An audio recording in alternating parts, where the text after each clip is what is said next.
네, 안녕하십니까. 이재필입니다.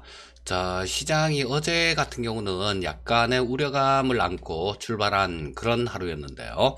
뭐 장중에 결정적으로 뭐 나스닥 선물 이런 것들이 수급에 좀 굉장히 큰 영향을 줘서 뭐 어제도 상당히 강한 모습으로 마감이 됐고요.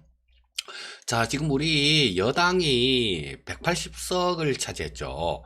자, 그렇다면 지금 여당의 경우에는 그 개헌을 제외한 모든 걸 다 할 수 있는 그런 의석을 차지했습니다. 자, 뭐 정치적인 얘기, 그런 얘기를 하자는 건 아니고요. 자, 지금 그렇다면 우리가 신경 써야 될 부분들이 있어요. 작년에 아마 저는 그렇게 생각합니다. 작년에 일 처리해야 될 법안들 이런 것들 뭐 싸우느라고 못했잖아요. 작년에 일을 하나도 안 했으니까 국회에서 그게 아마 국민들 눈에 굉장히 안 좋은 걸로 비쳤고, 야, 일은 할 수 있게끔 만들어 줘야 되겠다라는 그런 생각이 많이 이번 선거에 작용했다라는 그런 생각인데요.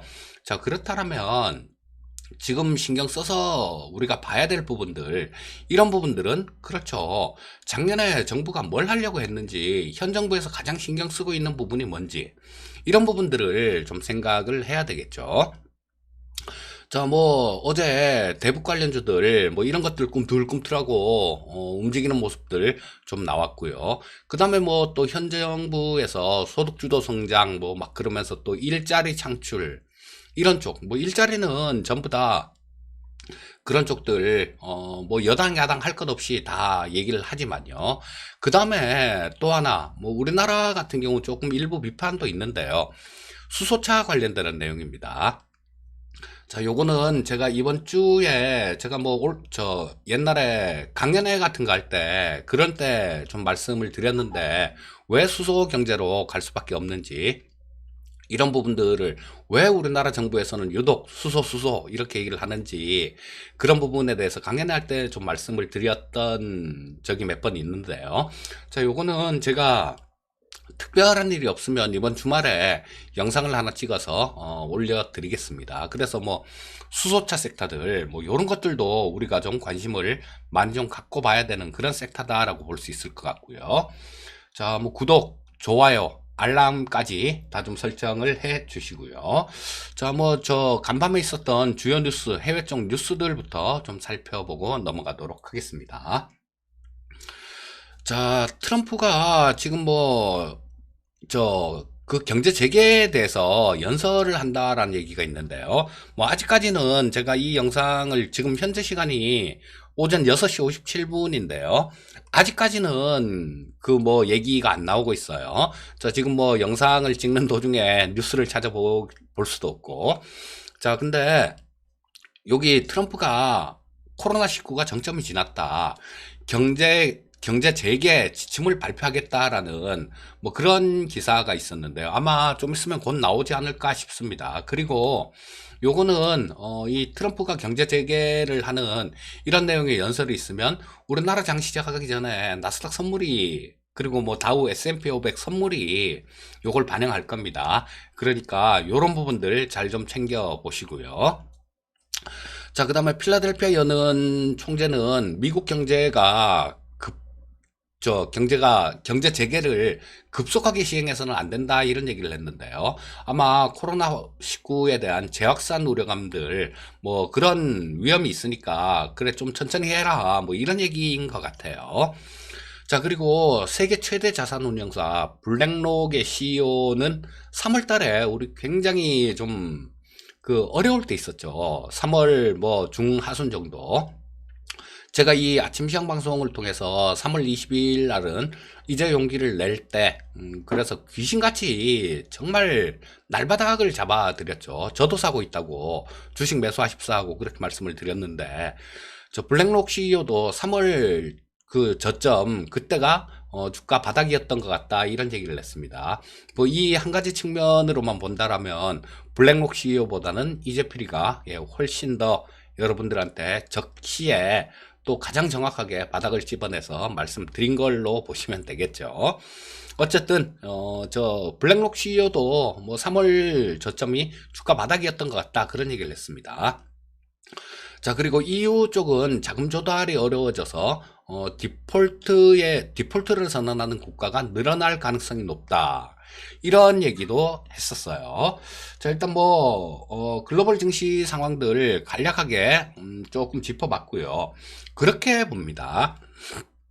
자, 지금 경제 지표 안 좋게 나오는 것들, 이런 것들은요, 안 좋게 나올지, 기업 실적 안 좋게 나올지 모릅니까? 다 알아요. 다 아는 내용이고, 어떤 숫자가 나와도 그렇게 시장에 쇼크는 그렇게 없다라고 봅니다. 프로는 돈이 있으니까 그걸 대비해서 엄청난 쇼크가 올 거다라고 그렇게 생각을 해서 연준에서도 돈을 무제한으로 푼다 이런 얘기를 하지 않습니까? 그리고 각국에서 굉장히 많이 풀고 있고, 다만 딱 하나 있어요. 자, 미국이 이 경제활동을 재개를 해서 이게 코로나19가 재확산이 된다라면 그때는 전에 있던 그 전저점 그걸 깰 수도 있습니다. 하지만 이런 부분들은 지금 예측도 할 수도 없고요. 알 수가 없는 부분입니다. 이거는 점쟁이한테 물어봐야 되겠죠.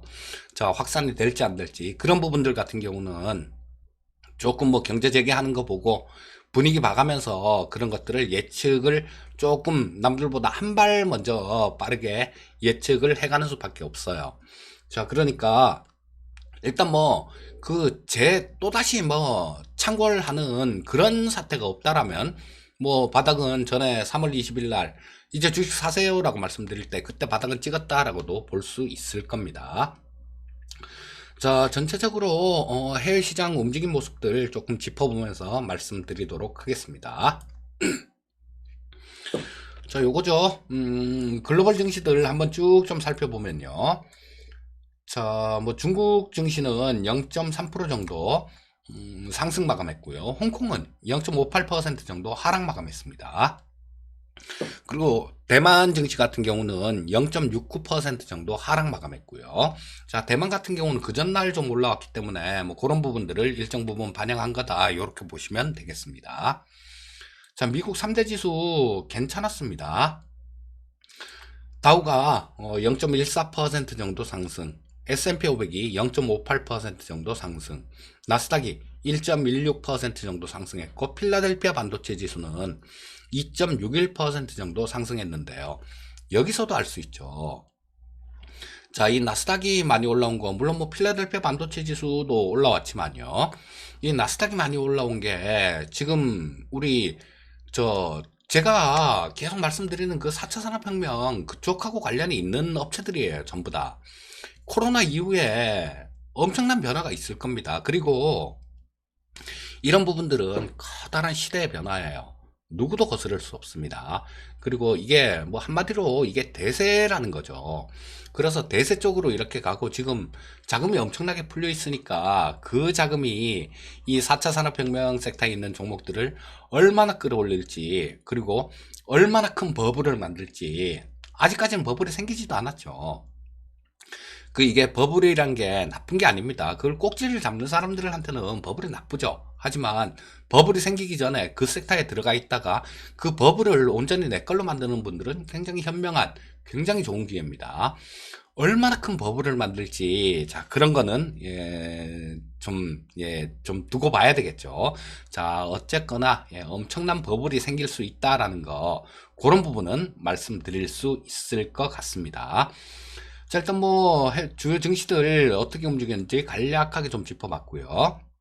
나스닥 차트를 보면서 10분 봉을 보면서 말씀드리도록 하겠습니다. 자, 등락이 조금 있었어요. 미국 같은 경우는. 자, 아침에 우리나라 시간은 어저녁이죠. 자, 조금 플러스권 출발했다가 좀 밀리면서 보합권 근처까지 떨어졌었습니다. 그리고 또 굉장히 강하게 이렇게 반등하는 모습이 나왔다가 밀렸다가 매매 공방이 조금 있다가 그 다음에 종가 무렵에 좀 많이 이렇게 상승으로 마감하는 모습이 나왔고요. 자, 일중 흐름은 장중의 고점 이거를 뚫지는 못했습니다. 뚫지는 못했고, 지금 이쪽에 엊그저께 기록했던 이쪽에 있던 자리, 이쪽에서 매물이 조금 있었던 거, 그걸 좀 소화하는 국면이 좀 진행됐다. 뭐 요렇게 간략하게 정리해서 말씀드릴 수 있을 것 같아요. 일봉 한번 보겠습니다. 자, 지금 62평선 마저도 나스닥 쪽 같은 경우는 돌파를 하려고 시도를 하고 있는 모습이고요. 자, 22평선 자체가 굉장히 가파르게 이렇게 반등이 나오고 있죠. 자, 그러면서 굉장히 가파르게 올라가고 있으니까 이런 것들이 여기 어디서 뭐 이렇게 이동평균선의 속성 중에 수렴이라는 속성도 있으니까요. 자, 주가하고 수렴하는 그런 모습이 나오겠죠. 자, 그러고 난 다음에 방향성을 잡아서 움직일 것 같은데, 누차 좀 말씀드리지만요. 자, 뭐 특별한 악재가 없는 한은 아래쪽보다는 저는 위쪽으로 이렇게 움직일 가능성이 높다라고 봅니다. 물론 예, 중간에 출렁출렁하는 부분들, 뭐 저 상승에 따른 조정, 뭐 이런 부분들 끝없이 쭉쭉쭉쭉 가는 주가는 없죠. 자, 그래서 그런 부분들은 나올 수 있겠지만 더 이상 특별한 악재가 없는 한은 뭐 그렇게 진행되지 않을까 싶은 생각이 들고요. 만약에 뭐 이 게임 체인저가 될 수 있는 그런 일이 있다라면 또 이 시간을 통해서 말씀을 드리겠죠. 자, 그 다음은 수급 한번 짚어보도록 하겠습니다. 자, 우리나라 수급 상황, 지금 어제 제가 전에도 이 아침 시황 방송이었던가요? 아마 아침 시황 방송 시간에도 뭐 한 두세 번 정도 거론해 드렸던 그런 게 있을 것 같은데요. 두 가지가 합쳐지면 상당히 좋습니다.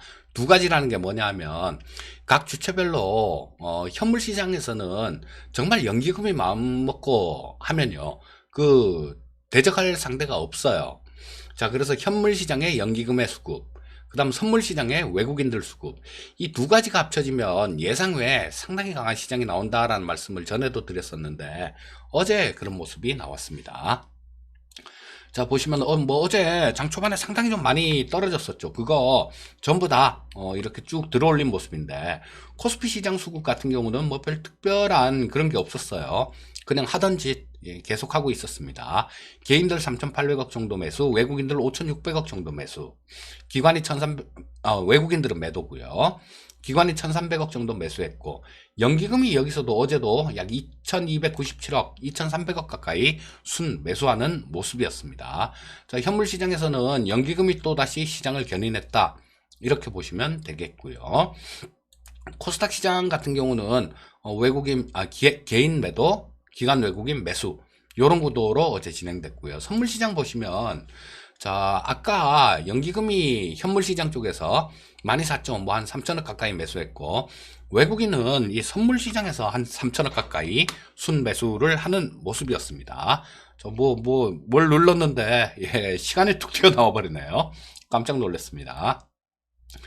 자, 선물 시장에서, 외국인들이 한 3,200억 정도 순 매수하고, 그 다음에, 일수로도 계속해서 연속 순매수를 6일 연속해서 순매수를 보여주고 있죠. 자, 어제 같은 경우는 미결작정도 좀 늘었던 데다가 연기금의 수급들, 자, 요런 것들도 장 초반부터 꾸준히 좀 들어왔기 때문에 오후장에 뭐 거의 다 회복을 시켜놓는 그런 모습이 나왔다. 요렇게 보시면 되겠습니다. 자, 옵션 시장 한번 볼게요. 외국인들 콜옵션 쪽에서 한 31억 정도 매도, 금융투자 콜옵션 34억 정도 순 매수. 자, 여기는 조금 반대 포지션, 저 콜옵션 쪽에서는 반대 포지션이 나오고 있고요. 자, 풋옵션 쪽 같은 경우도 금융투자 쪽은 거의 뭐 좀 움직임이 없었고, 외국인들 같은 경우는 저 풋옵션을 12억 정도 순 매수하고 있는 모습인데요. 자, 지금 이제 만기가 지나고 지난주 금요일부터 지금 이제 일주일 정도 지났는데 그 중간에 선거 때문에 하루 빠지고 그랬으니까요. 아직까지는 어떤 특별한 의미를 두기는 조금 어려운 수급입니다. 자, 뭐 그냥 외국인들 같은 경우는 조금 트레이딩 관점으로 접근하는 거 아닌가 싶은 생각이 들어요. 자, 마지막으로 또 투자 전략에 대해서 좀 말씀을 드려야 되겠죠. 자, 지금 요 코스닥 차트, 코스닥 10분봉이고 코스피 10분봉으로 보도록 하겠습니다. 코스닥 굉장히 좋았죠. 자, 코스피 시장 같은 경우도 못지않게 괜찮았습니다. 조금 빠져서 시작했죠. 빠져서 시작했다가 좀 올렸다가 좀 매물이 조금 나오는 모습이었어요. 장 초반에는. 자, 뭐 이때까지만 하더라도 미국 나스닥 선물이 좀 마이너스권에서 계속 좀 헤매고 있었죠. 5장 들면서 이게 플러스 전환되면서 상당히 좋은 모습으로 나왔는데요. 자, 그래서 거기에 따른 매물이 조금 출현되면서 밀리는 모습이었고요. 밀리는 모습이었지만 제 차 그냥 들어 올렸습니다. 그러다가 매물 소화 조금 하다가 5장 들어서 또다시 강한 상승으로 마감돼서 뭐 거의 회복 다 해놓는 그런 모습으로 끝났습니다.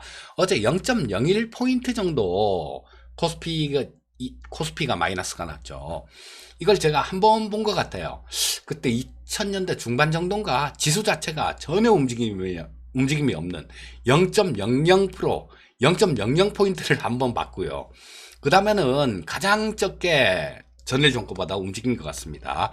0.01%가 아니라 0.01포인트가 마이너스가 났으니까.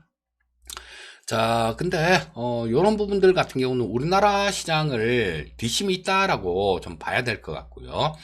자, 일봉 보면서 말씀드리겠습니다. 지금 아직까지 20선, 60선 그 중간에 껴있는 상태이기 때문에 뭐 왔다 갔다 하는 출렁출렁 변동성은 나올 수 있어요. 하지만 지금 옆으로 횡보하고 있는 과정에서도 글쎄요, 저점을 안 깨고 있어요.